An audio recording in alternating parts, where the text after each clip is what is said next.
I'm Private First Class Robert S. Zimmer of Company A, 22nd Tank Battalion, the 11th Armored Division of Patton's 3rd Army.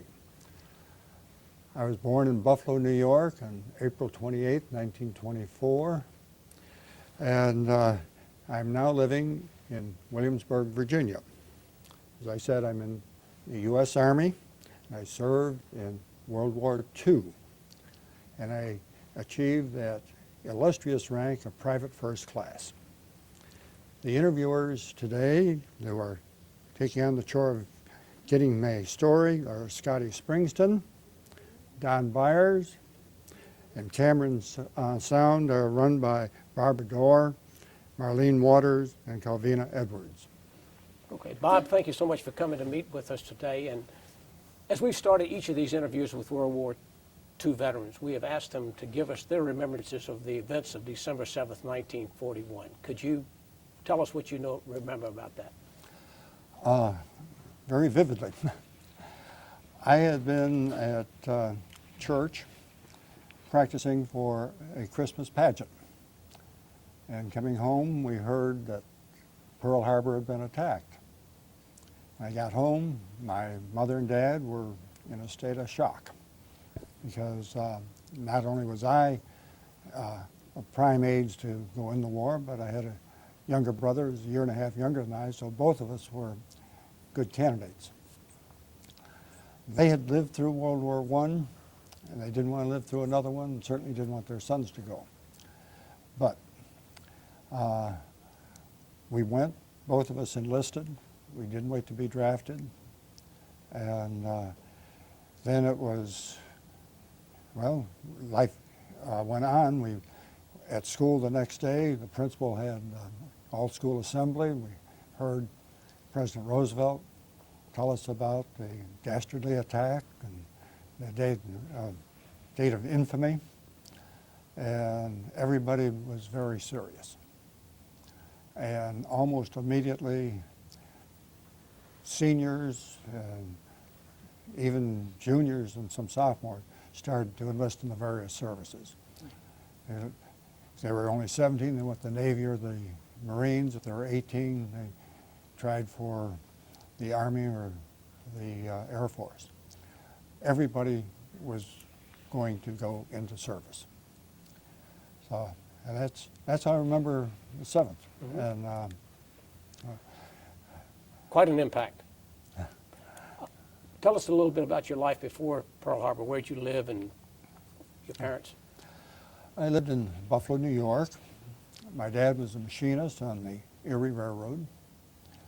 I attended West Seneca High School, which was a 12-grade school. I went there from kindergarten through high school.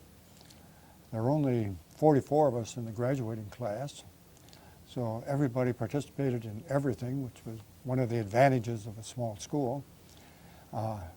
Obviously, from my height, I played basketball, but I was also on the yearbook staff. I sang in the glee club and the chorus. Of course, I can't carry a tune in a bucket, but you participated. And that was one of the great joys of going to school there. And I worked part-time in, well, first in an electrical repair shop, and then they were changing over the power from 50 volt to, or I'm sorry, 50 watt to 60s. And we had to take all the motors apart and rewind them and do that kind of stuff. And I know I was making 25 cents an hour. That was good pay. I also worked part-time at a local bakery, cleaning up pans and so on. As a younger kid, I sold newspapers for the Buffalo Times and worked grocery store, delivering groceries. This was the time of the Depression. My dad, I remember, I think it was in 1930, maybe 31, I think it was 30. My dad came home the day before Christmas, and he said he was laid off. first time I ever saw my dad cry. We had all the Christmas presents were there under the tree and everything. And it was a hard time. And I'd come home from school and play pinochle with my dad until supper was ready, and just doing anything to fill his time. And finally he was called back. Those were thin times there. So you, after Pearl Harbor, you enlisted. When did you enlist? In August of '42. I graduated from high school in June of '42, and I was shopping around, seeing what I was going to do, and I wanted to start college, and so I contacted Rockport State Teachers College, and they suggested I consider the Enlisted Reserve Corps. So I enlisted in the Enlisted Reserve Corps in '42. That permitted me to start college and without worrying about the draft coming at unknown times, and the Army would pull me in when they needed me. And that was in April. That permitted me to complete one full semester as I get credit for a second semester. The people at Rockport were very generous. I remember I had about 5 term papers due, and I didn't have to work on any of them because I went back in. But they took out, I think, over 100 students at one time, and there were only 308 students in the college. So all the men left in one fell swoop. And that was sort of a shock to them, I'm sure. It was a shock to us. We went down to Fort Niagara for the reception center, and were processed there. And then we went on to, I was assigned to the Coast Artillery, and went out to Camp McQuaid, California for training in the Mobile Seacoast Artillery, which had 155 guns. It was about 6-inch weapon, and these were towed by tractors. And we learned to be soldiers, learned to work the guns, and after basic training, I applied for OCS. About 20 of us did out of the battery, and our battery commander said, "I've got your applications here, but I want to tell you about another program that I think you will appreciate more. It's called ASTP, the Army Specialized Training Program. You'll go to school, study engineering for 18 months, then go to OCS and get your commission in the Corps of Engineers."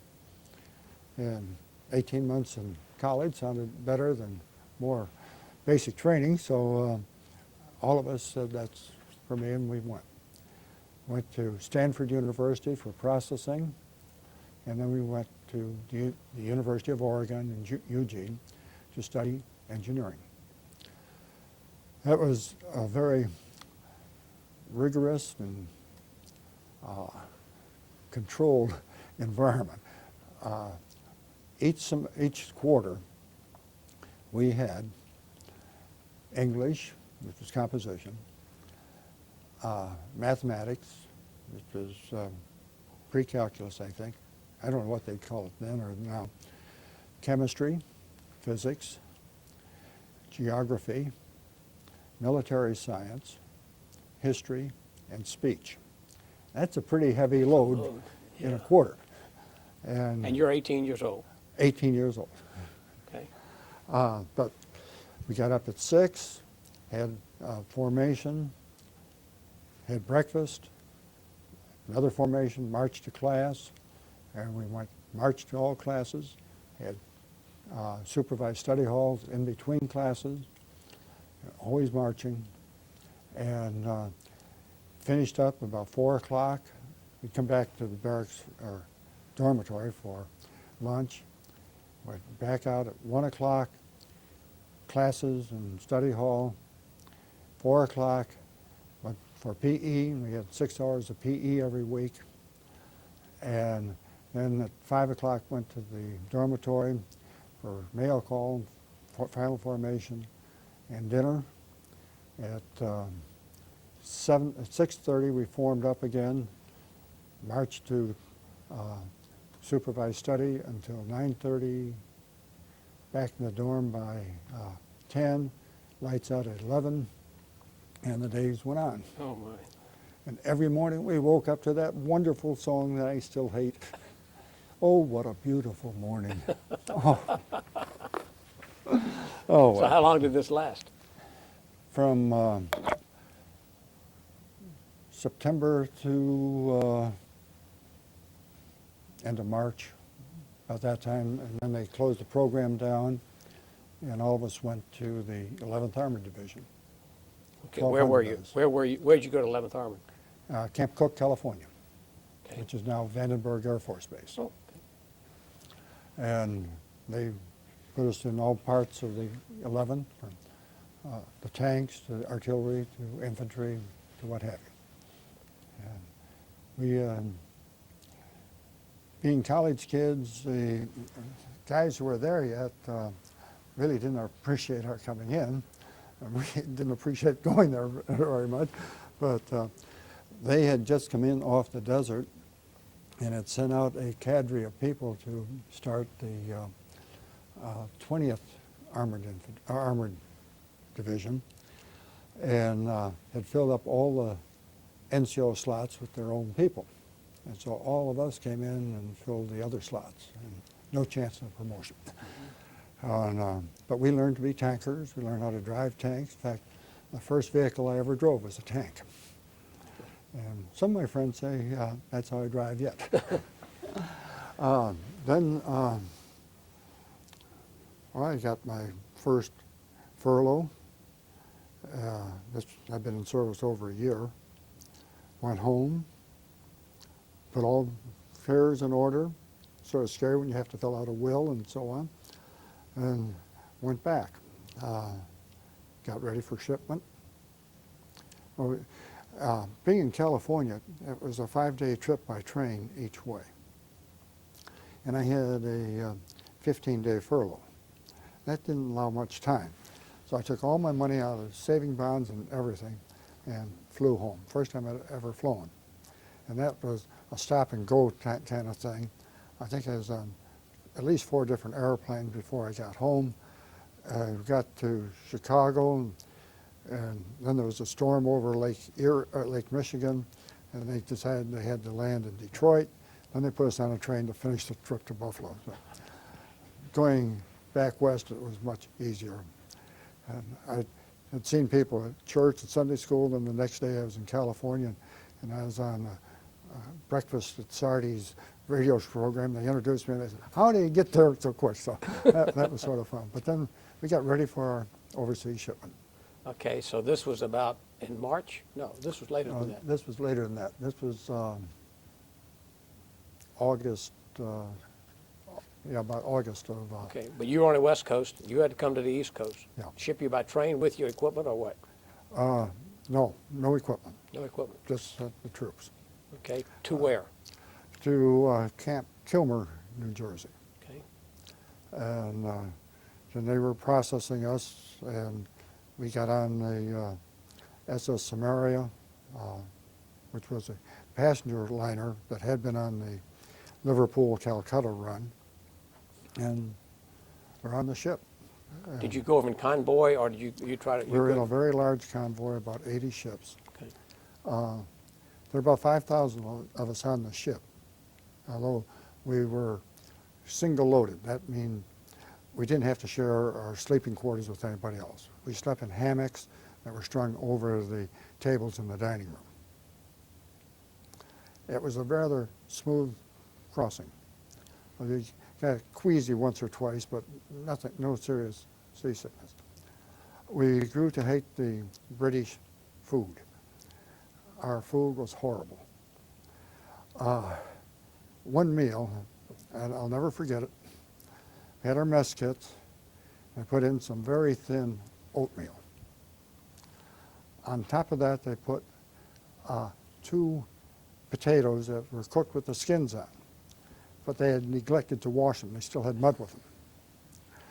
Then they put some kippered herring in that, and on top of it, they put 2 peach heads. That was our meal. We had food riots on that ship, believe me. In fact, one of our sergeants put a knife to the throat of one of the cooks because the cooks were selling bologna sandwiches for $1 a piece. And we didn't have that kind of money. And he convinced the cook to give him a whole bologna sausage. Of course, he had a knife at his throat, but he convinced him anyhow. So we thought highly of him and not very highly of the Brits. And we had general quarters every once in a while to practice drills. Some of them there weren't necessarily practice though. One time, I think we were in or close to the Irish Sea, they were dropping depth charges very close to our ship. So something was close. And when you can see them that within a football field length away from you dropping depth charges, you think this is serious. Mm-hmm. We landed in Liverpool, and the newspapers were hawking extra, extra, SS Samaria sunk. We had just gotten off of it. And they almost had it right. The ship in the following convoy in the same position had been sunk. And they got the convoys mixed up. Man. So we got off the ship, they put us on trains to Shrewsbury and in a British training camp where we drew new equipment. These tanks have been over there sitting around for a while, and they issued new equipment to us, and we had to clean them up.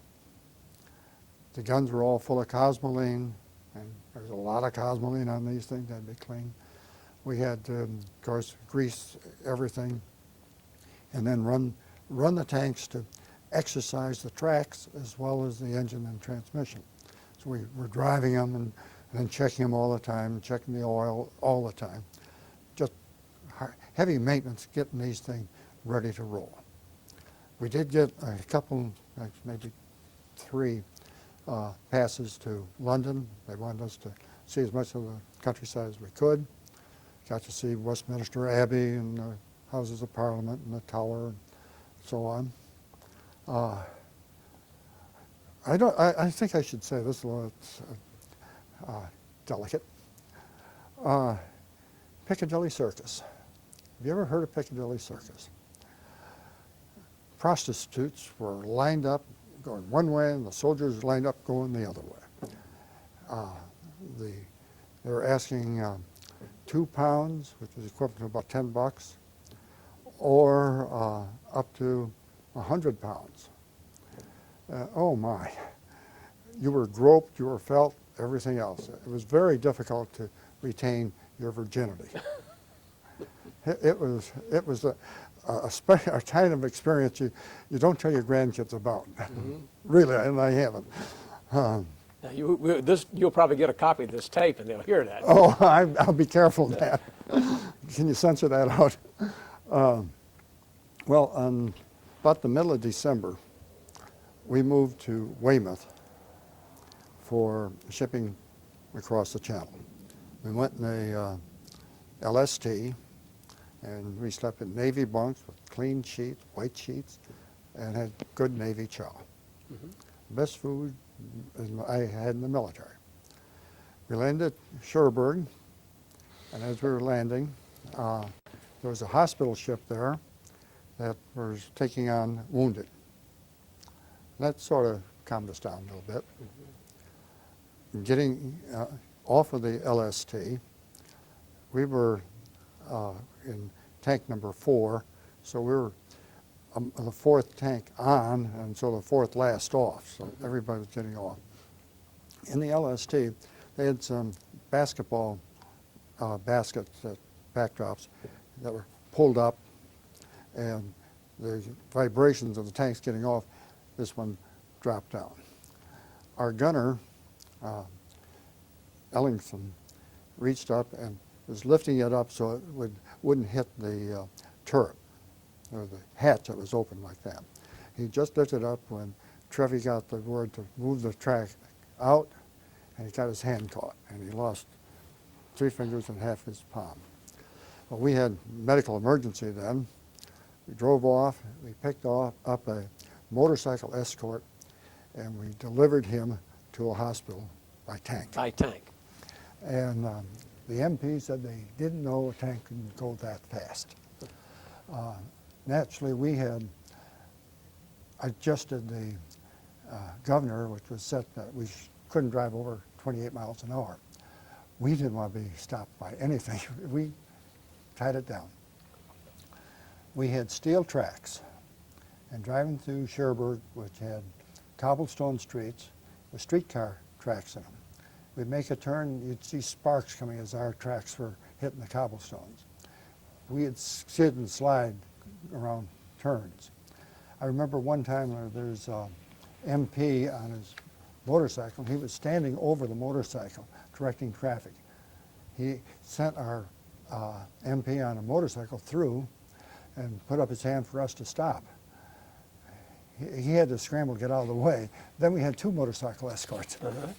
We got this large stone hospital spread out all over, and we couldn't find the place where they'd accept patients. We finally found an open door, and I carried Ellington into the hospital. I was a big guy, and he was a very light man. He was the oldest guy on the crew. He was about 36, 37. He was an old man. So we got him in, and finally a nurse took care of him, took charge of him, and we went back and joined the company. And then we had to get the tank loaded.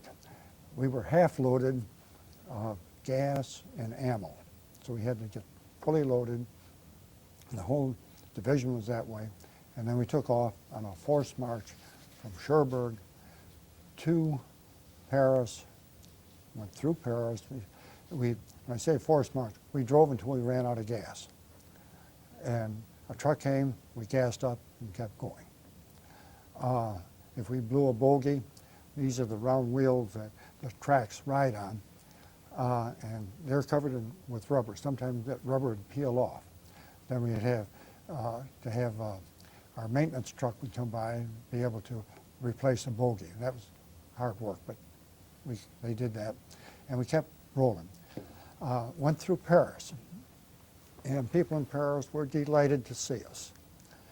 This was about the 23rd or 24th of December. I think it was the 23rd. The ball was just well going. The German propaganda was saying that they would be in Paris by Christmas. Here we are a day or two before Christmas.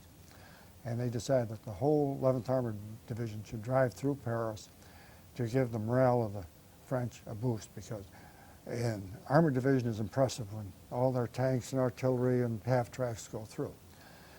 I remember we drove up to the Arc de Triomphe, made a left turn, and kept going out to Soissons. The people were 6 and 10 deep on the sidewalks, giving us wine, giving us perfume, giving us flowers, giving us eggs, inviting us to stay, but we had to keep going. We got to Soissons, and we had work to do. We had to put extenders on the tracks. That means separating the track, and each section of track had to be taken apart, the connector taken off, and a new one put on that had an extender on. So we were extending each track by about 4 inches. And these had a bolt 3/4 of an inch in diameter.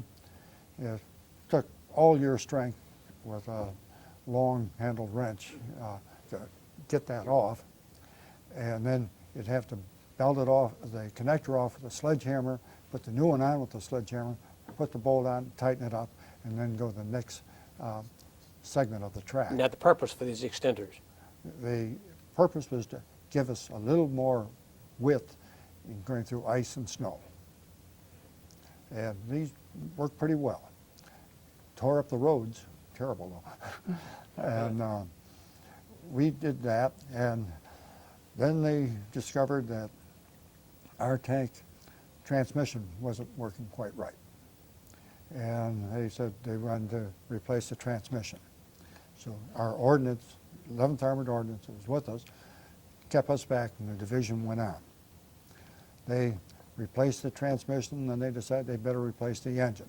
I mentioned that we had to break these tanks in. You know, the forced march showed up some problems that we didn't catch before. They moved out. We were staying in a abandoned hospital. It was spread out all over, very low buildings and going every which way. I remember it had red tile roofs, and we were sleeping in one ward. And in the middle of the night, we started hearing explosions. We thought it was 1,000 plane bomber raids hitting us. And they were going off all over the place. Sometimes knocking the shingle tiles off the roof, blowing open the doors and windows. We just kept sleeping there until in the morning we got an extra big one, and we got up with, let's see what's going on here. And Koenigsberg, our tank commander, went out, and he came back after about 15 minutes and we have to move out. What you hear is an ammunition train was unloading under floodlights, and one German plane came over and dropped one bomb on it. And this was going on, blowing up all over the place. So we drove off then with the ordnance, and they eventually changed the engine and changed the transmission. And then we had to play catch up with the division. Let's pause right there. I'd like you to talk about the makeup of the tank crew. Most people don't know about a Sherman tank. Give us the tank makeup. Our crew, well, the Sherman's crew, you had the tank commander, who was generally a buck sergeant. The platoon sergeant was a staff sergeant, and the platoon leader was a lieutenant. So that takes care of 3 of the tanks. The other 2 were the buck sergeants. The gunner was a corporal. The driver was a T4 or a T5. If he was driving for the staff sergeant or for the lieutenant, he was a T4. The loader and radio man was a private or PFC, and the bow gunner or assistant driver was a private or PFC. So there are 5 guys, and we broke our chores down where the driver and the assistant driver handled the maintenance of the tank.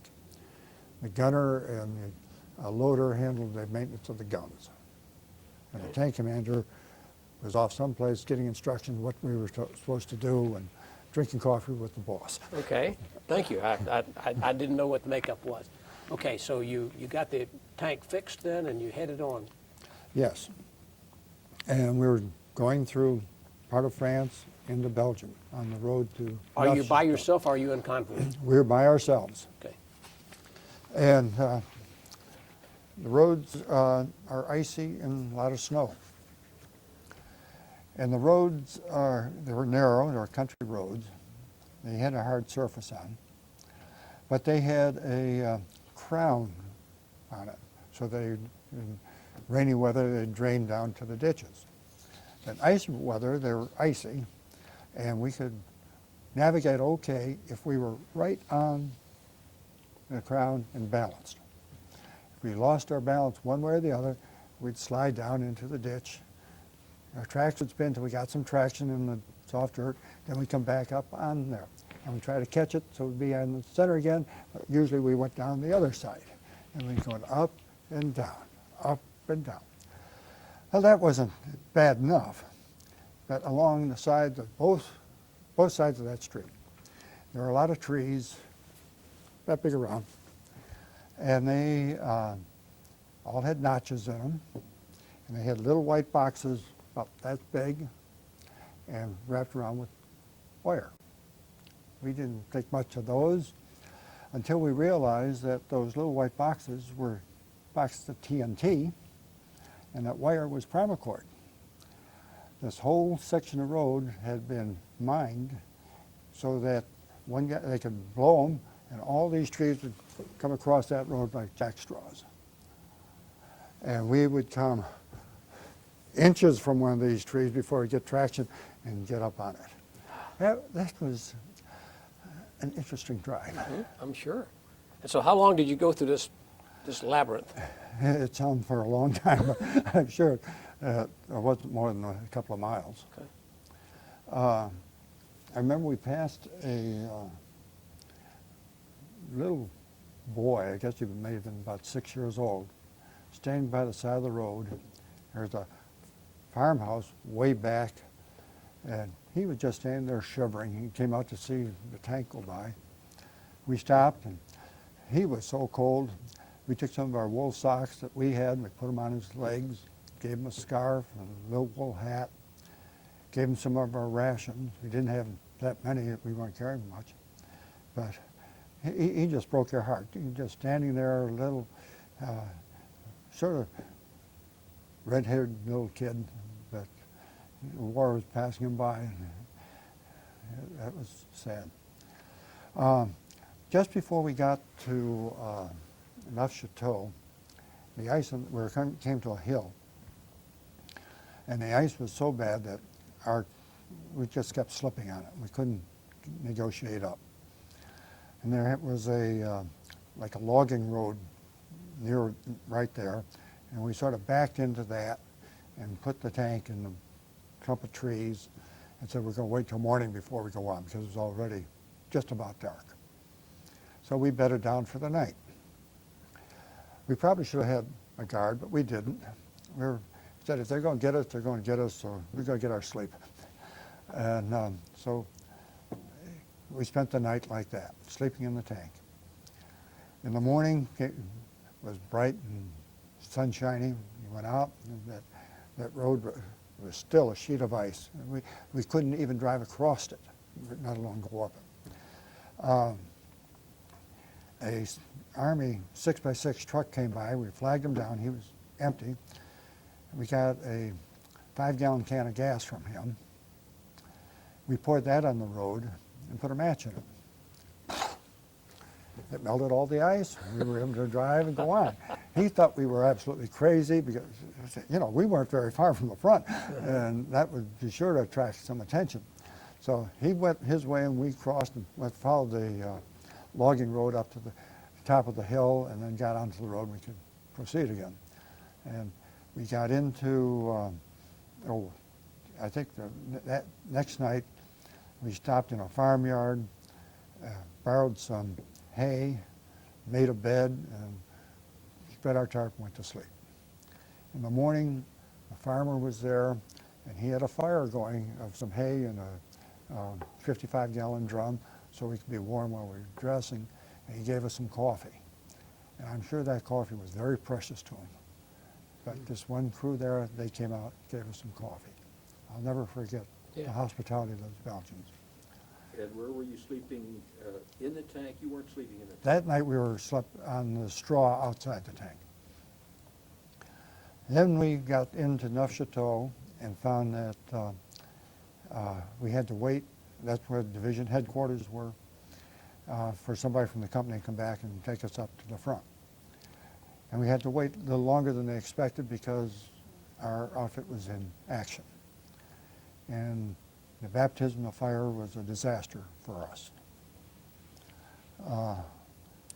A company lost 8 tanks out of the 15 that went in. We were the 16th tank we didn't go. C company lost 14, and B company, I think, lost 11. It was a disaster. We didn't lose all the crews, and 3 or 4 days later we had replacement tanks and we were functional again. That's how we came up with them.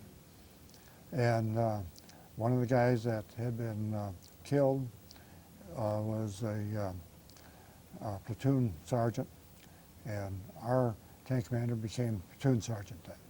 So we became tank number 4 and run that.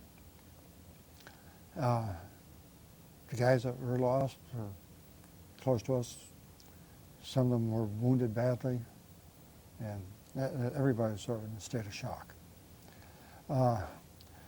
Then we didn't have time to do much of anything except get ready to go again because they were fighting all around us. And we were on the north side, came up to Neuf-Chateau, Bastogne. We were just north of Bastogne, down to Margeau and Longchamps. A lot of fighting there. We were mainly concerned with stopping the Germans in the beginning, and if we could push them back 50 or 100 yards, that was fantastic. If we could advance that much, that was even better. At that time, we were went to relieve a platoon of the company of the 17th Airborne. And they were in a little schoolhouse. I think there were 5, maybe 6 guys there. That's all that was left out of a company of 225 men. There were piles of duffel bags and sleeping bags all over the place. And these guys were sitting around glassy-eyed and just in a state of shock. They'd gone into battle with a full 225, got hit, came back, regrouped, went in with 100, grouped again, went back 2 or 3 times until there were only 5 left, and then they had to be relieved. Now, what is the date of this, approximately? This was approximately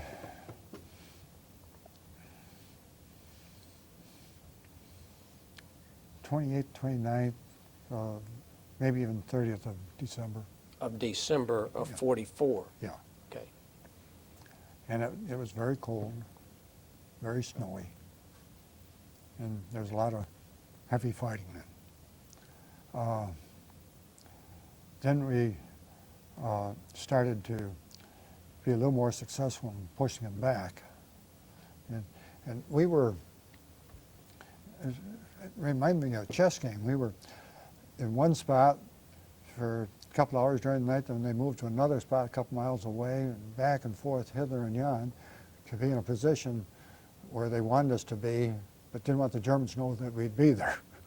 So we were always trying to be someplace where to stop an attack or to launch an attack. So we didn't get much sleep. Sleeping in the tanks, always interrupted, and I mentioned it was cold. 5 guys sleeping in a tank, wake up in the morning more than once, many times. I'd take 1/2 to 3/4 of an inch of frost off the inside of the tank. And it was that cold. It was just like sleeping inside of a freezer. And you couldn't sleep outside the tank. It was too dangerous. Although it was warmer, we'd much prefer to sleep on the ground than we were in that tank. But we had to move on a moment's notice, and we didn't have time to mount up, pick up our sleeping gear, and get up. We had to be ready to go. I don't imagine there was much room to get No. very comfortable. 3 guys up in the turret, they didn't have much room. The driver and I, we had a bucket seat, and that was about it. And what I did to keep my feet warm, I got rid of my shoes. The shoes were cold, were leather, what we call them combat boots, but they're just plain leather high tops with a top on them that you could buckle your trousers into. You could only wear 2 pair of socks in them, or your feet would be too tight and you wouldn't have cut off circulation. So I got rid of the shoes, put socks on, cut up a blanket, wrapped my feet in a blanket, and I had a pair of galoshes, and that I wore. On the floor of the tank in front of me, I had the blanket folded up so it was about that thick on the floor, and put my feet on that, and that kept my feet from freezing. We lost 1 guy out of the crew with frozen feet. And so these were the casualties that we were getting then. And it was a struggle just to keep warm and beside fighting. You told me once about refueling a tank, an interesting event. Oh, yes. The gas trucks didn't like to come up too close to the front. And so we'd have to pull off the front, go back to where the gas trucks were. But they didn't want us next to them either. And so they'd say, you stay there and you carry the gas. It was about, 1/4 to a 1/2 mile away. And we'd have to carry the gas in 5-gallon cans. You couldn't carry a 5-gallon can of gas across country in snow up to your knees. You didn't have any balance. So you carried 2, 1 in each hand. And there were only 2 of us doing it, and the tank took 180 gallons of gas. That's a minimum of 18 trips there. So we, one time, we got to do something better than this, so I took 2 cans of gas, 2 in each hand, and carried them over there and dumped the gas in. I don't know what that weighed, but it was more than a pound or 2. Sure. And but I guess I was in pretty good shape.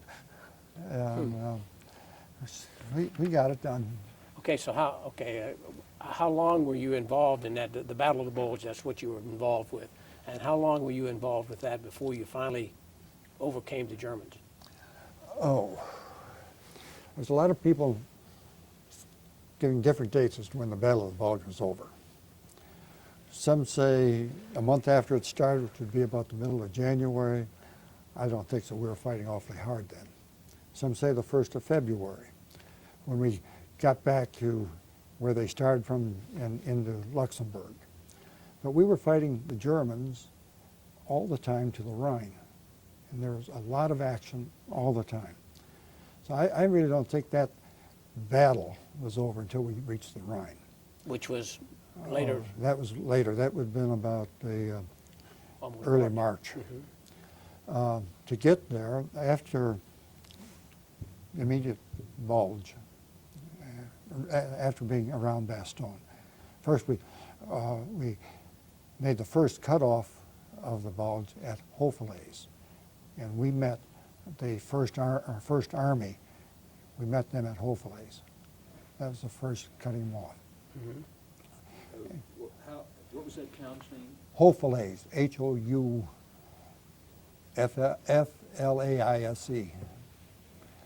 And then that cut off a big chunk of the bulge. Then we started pushing them back. Our next action was getting across the Prüm River, which is the first river in Germany, in the town of Gerolstein and the town of Prüm. We had already gone through St. Vith, where the initial bulge started. So we had fought our way back to the beginning there, and now we're into Germany, into Gerolstein and Prüm. Here we had an interesting experience in our tank. We were the lead element of the division, and quite a bit of firing. We were using our 75 and our machine guns, and about the 4th or 5th round out of the 75, the loader slammed in the round, and the breech wouldn't close. So he pulled it out, slammed it in again. The 3rd time he did it, he pulled the thing out, the casing came out, the projectile was stuck in the tube. So he had loose gunpowder all over the tank, and our tube, big gun couldn't use. So we just did double duty on our machine guns. And I know down in the bow, I used at least 5,000 rounds through my machine gun that day, and threw the barrel away afterward. We're just trying to put suppressing fire out as we were moving along. We came to a pause, and said, we got to get that gun cleared. So we got out of the tank and took our ramrod and tried to push that projectile back through the tube. 3 of us worked on it, and we were pretty good sized guys, couldn't budge it. We lowered the gun, the driver, and left the ramrod in, which has a cone over it, so it goes over the front of the projectile. And he drove the tank slowly up against an apple tree, and we held that, and he pushed that gun into full recoil, and that wouldn't come out. Oh my goodness. While we were doing this, 2 Germans came up and surrendered to me. You know, you get concentrated doing one thing, forget to look out for your rear. Yeah. Well, I took them back over a knoll to take them to the rear. And what do I see? It was the whole 11th Armored Division spread out. As far as you could see, east and west, north and south.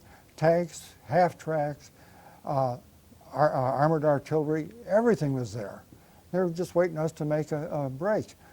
And the lieutenant in the back there said, "Get back to your tank, you're moving out right now." So I told the Germans to "Rausch, Rauschbetau, schnell, schnell." And I went back to the tank, and we got going again. We got into Gerolstein, which was there was an area about the size of a couple of football fields that was sort of low. There were heights behind us, and then in front of it there's a stream. This was the Prum River. I wouldn't have called it a river, it's called a small creek, but there it was. And on the far side was a slope up, and the Germans were dug in up there. We could see where they were dug in. We weren't hitting them with enough with our machine guns to knock them out, and our gun wasn't working. Some infantry guys came up, and they had to cross this open field, and some of them got hit. I'll tell you what they had to do. They crossed this field, then they had to wade through this river, and it was chest high and very cold from melting snow. And then they had to go up the slope, but they couldn't move up there. A sniper behind us had picked off two of these infantry guys right near our tank. We drove our tank over them, set the tank right on top of them. That was the only protection we could give them. And the bottom of the tank, right behind the bog, was a trap door. An escape hatch. We opened that, and I was able to hand down some morphine to these guys until the medics got up to them and took care of them. But we sat there, and then mortars came in because we were a sitting target, and they dropped mortars all around us. If I'm inside the tank and you're outside the tank, that's where the mortars were landing. And these were rocking the tank, and it takes a lot to rock 40 tons of steel. We stayed there until dark, and then the infantry were pulled out, and we were pulled out. The next day, we said, we got to do something with that gun. So we scrounged around, and we're good scroungers, and found a hacksaw, took another 75 round, took the projectile off, saved the ammo, the gunpowder, so about that much off the brass, put powder back in, put that back in the tube, and boom, the gun was cleared. It didn't blow up? It didn't blow up, blew it right out. Of course, I was the one that had to get back in the tank and shoot it. The other guys were smart enough not to.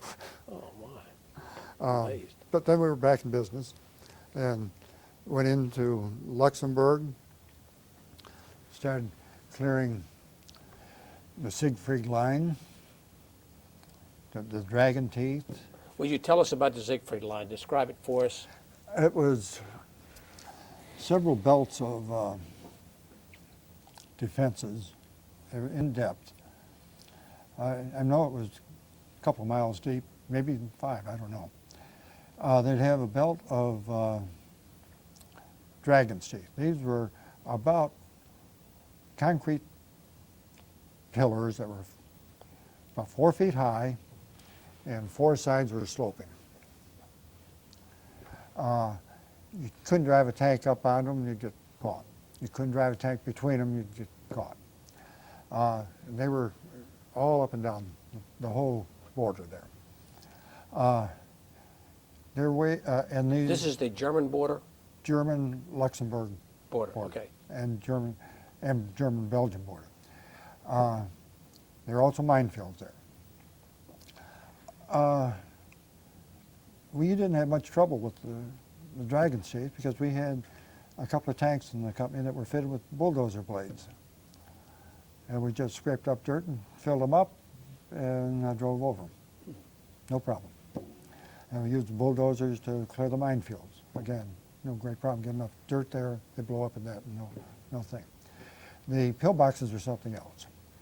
These were very well camouflaged, built into the hillsides, always interlocking fire where 2 or 3 of them would be covering each other.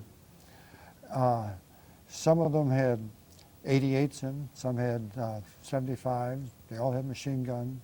They had extra machine guns outpost. They were very heavy in concrete. You go in one door and in. I know we spent one night in them. We cleared them out and went to sleep there. They'd hold, one of the larger ones held at least 20 to 30 people. The reason we didn't have much trouble with them was we killed the Germans who were in them during the Bulge, and they took a beating. So they had come out to fight in the Bulge, and there was just no one back there to man these things. Right. And during the Bulge, the Americans lost 80,000 in casualties, and the Germans lost well over 100,000. They lost a lot of guys. We lost a lot of people. And in the fight after the Bulge, they were still taking heavy care. They lost another 100,000, I think, from Belgium back to the Rhine, because they were fighting all the time. I'm not sure of that figure, but that's one of the figures I've heard. These pillboxes, we had a sort of a textbook approach to it. Colonel Yale, who was head of CCA, gathered us all around, sort of a little hillside, and told us how we were going to do it. What the tanks were going to do, what the infantry were going to do. We had satchel charges. We'd cover them, and they'd get up to it, put a satchel charge on it, and blow the entrance to it. The first day, we cleared 21 or 2 pillboxes. It was working like it should. We were all done for the day and backing off, and they said, "You missed one." So our platoon leader, his tank was closest, so he went down. He had a squad of infantry on his back. There's 8 infantry guys right in the back of the tank. He drove down there. There were signs for mines around, but they drove down and hit a stack of 12 teller mines. And one teller mine could blow a track off the tank. This was 12 of them. It put the turret in free, it just made it freewheeling around it. A lot of guys hurt badly. The infantry guys, I saw them just flipping through the air like that. The driver of the tank was Harry David, a very good friend of mine. And he had both legs broken and a fractured skull. And he spent the rest of his life in the VA hospital down in Baton Rouge as a vegetable. When we were in the States, he was illiterate. He couldn't read or write. He was a good tank driver. And he always he asked me to write letters to his girlfriend all the time. He said, "Use big words, Bob, will you? Use big words." But I miss that guy. Okay, so how did you get across the Rhine? Got to the Rhine near Koblenz. We closed off what was known as the Saar-Moselle Triangle. And we picked up a lot of Germans then. We went to villages, went through farms and houses and everything, looked under beds even to pick them up. We got to Mannheim and crossed the Rhine on a pontoon bridge. There we were surprised. There were Navy guys in little white caps and bell-bottom trousers. Only they were Coast Guard. They were operating the pontoon bridge. And because they were small boats that had planking on for the tank to get across. We crossed the Rhine about that much above the water. And I assure you, every hatch in our tank was open. And if that were going down, we were getting out however we could. But we crossed. They had a lot of smoke. They had smudge pots going all the time to keep the Germans from seeing where we were, what we were doing. We crossed the Rhine, and then we were on our way, breakthrough. We drove fast. They gave us maps to cover 50 or 60 miles that they figured would take us a week to do. We'd do it in 1 or 2 days. we're always waiting for maps to go on. The routine was our Piper Club, which we use for artillery observation, would fly ahead, come to a village and tell them through loudspeakers to show white flags, anything white, sheets, blankets, pillowcases, towels. If we saw white flags flying, there's no resistance, we'd drive through. And everybody had a white flag out. They didn't want war to come home. And every house, every window had something in it. We would drive through that. This one town had white flags all over the place. And immediately in front of the tanks was I guess you'd call it a squadron of cavalry. Jeep, a armored car, and Jeep. The first Jeep went through, town looked quiet, flags all over the place. The armored car went through, bam, and anti-tank gun hidden in a barn. You couldn't see it at all. They just opened the door, hit it. Both Jeeps, Circle Town came out, and they radioed back, and the division came up. We were about 5 minutes behind them. The artillery was maybe 10, 15 minutes behind us. Our tanks were almost track to track around the town. We gave direct fire on it. The artillery put their fire into it. We had 105s, 155s, and 240s. All of it came down on that town. We obliterated it. And when we were leaving the States, our general said, anything this division hates, worst of all, is a sniper. If there's a sniper at somebody, we take that house down. We didn't do that. We took the town out. And then we kept going. As long as there was no resistance, we kept going. We got to, I think it was Kumbach, and the supply line couldn't catch up to us. The Germans cut us off. We had too much firepower in the Armored Division for them to attack us, but they cut the supply line. We had to wait 3 or 4 days for the infantry to fight their way to us again with more supplies. In town, we were living pretty well. Of course, every once in a while a German airplane came over and strafed us, but that didn't do any serious damage. There was a warehouse in town, and each platoon of our tanks got a case of eggs, 30 dozen eggs for 25 guys, a big chunk of beef, and a keg of butter. And we, of course, liberated potatoes and onions, and we had one frying pan for our guys and a little gasoline stove. And so we had fresh eggs for the first time in weeks. We could fry 6 eggs at a time in that frying pan, and we passed on to the next guy. That frying pan came by me 3 times that day.